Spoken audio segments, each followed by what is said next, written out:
autonomistica, ma io sono convinta che nella presente potrà trovare un'adeguata risposta alle tante attese. Infatti proprio nei giorni scorsi in Consiglio Nazionale non segue impegni della politica e la forma della nostra carta di autonomia attraverso un ampio dibattito che si svilupperà tra le forze politiche alla ripresa dei lavori dopo la pausa estiva. Io sono fermamente convinta che la grave situazione di crisi e persistente ritardo nello sviluppo purtroppo ancora versa la nostra isola debba vederci impegnati tutti insieme per dare un concreto contributo affinché si realizzino i diritti storici, politici e civili del popolo sardo in relazione anche alle attuali esigenze nell'ambito dell'ordinamento della nostra Repubblica e del suo ambito europeo. Io penso che qualche tanto riguardante tutto vedrà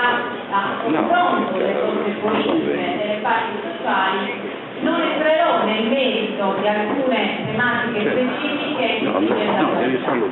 tuttavia, data la responsabilità che mi deriva dall'essere Presidente della massima Assemblea regionale, non voglio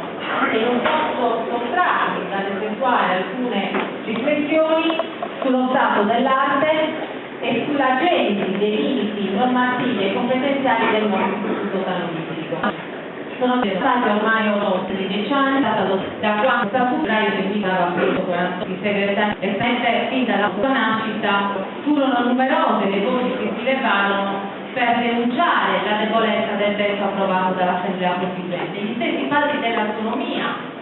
faticarono a riconoscerlo dopo che venne riferito dal Parlamento italiano della sua forte connotazione autonomista, federalista e nazionalitaria. E proprio sull'insufficienza del nostro istituto autonomistico negli anni si sono spesi fiumi di parole, tutti i più grandi politici della nostra isola si sono confrontati su questo tema, però senza successo, perché in sostanza il statuto era tale, ma proprio taglio e schematici gli schieramenti della politica faziosa e di parte agevolasse la riforma. Ma è soprattutto nei nostri giorni che si sente maggiormente il bisogno e l'urgenza di un approfondito ragionamento giuridico, abbandonando una visione autoconservativa dello statuto, ormai superata dalla storia, per discutere sull'essenza dei stati nel contesto che li circonda. Una presa di coscienza di noi stessi per dire chi siamo, cosa siamo e dove vogliamo andare. Attraverso una norma unitaria questo però non partire da una riflessione su come i sardi hanno concepito e concepiscono la loro autodeterminazione. Autonomia, autogoverno, indipendenza, quest'ultima intesa come utile approfondimento della democrazia, sono certamente vocaboli di forte emotività per i sardi, ma prima di essere norma giuridica devono essere acquisiti come argomento culturale. Infatti, se l'autonomia non la si ha nella mente e nel cuore, nessuna norma potrà mai renderci liberi di costruire una nuova figura di governo forte, moderna, accoglientiva, che sia l'acquisizione di tanta sensibilità culturale deve portarci alla convinzione fondante che il nuovo statuto sia essenziale per lo sviluppo moderno dell'isola, per il benessere e per il lavoro dei stati, attraverso una più consapevole azione di autonoma determinazione tesa a superare le ormai anacronistiche dipendenze insufficienti. Così come altrettanto si rende necessario, nel momento in cui ci accingiamo ad una nuova fase costituente delle nostre istituzioni regionali, affermare che è giunto il momento di mettere definitivamente da parte l'espressione e i vincoli del Codice a un impegno sovraordinato e generoso verso la nostra terra e verso il nostro popolo.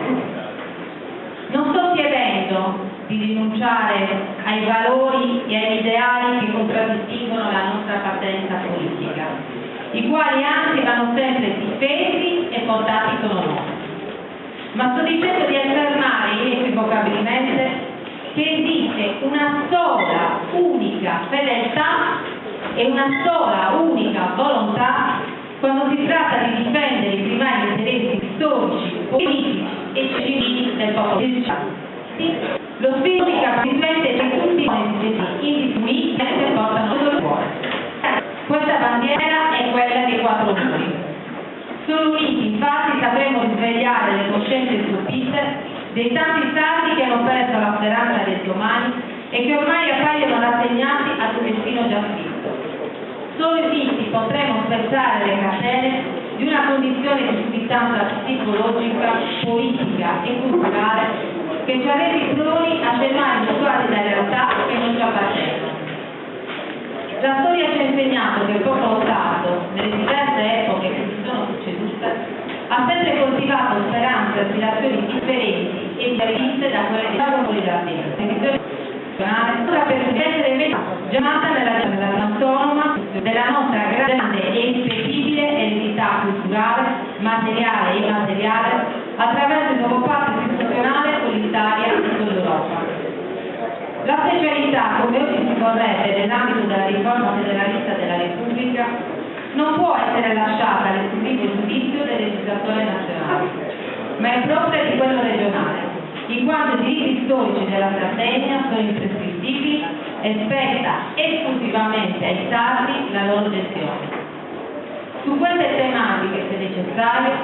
siamo pronti ad aprire una sentenza con le istituzioni dello Stato. I popoli devono essere responsabili dei momenti che ci siamo messi all'omogeneizzazione politica e culturale, a quelli in cui abbiamo subito le più cocenti sconfitte della nostra storia.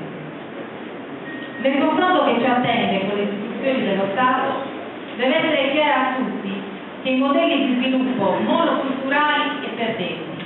la politica assistenzialistica che ci ha servito al potere centrale, la mancata continuità territoriale, ma anche politica ed economica con l'Italia e l'Europa, sono fardelli che vogliamo relegare a un passato che dobbiamo lasciarci alle spalle.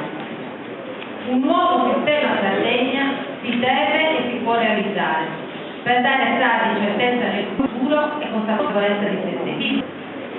Vogliamo che i del mondo durare stati conosciuti e non rispettati. Tutto questo renderà possibile, grazie al conferimento alla Sardegna, di una sovranità a titolo uguale a quella dello Stato centrale, ripartita consensualmente attraverso il nuovo statuto di specialità.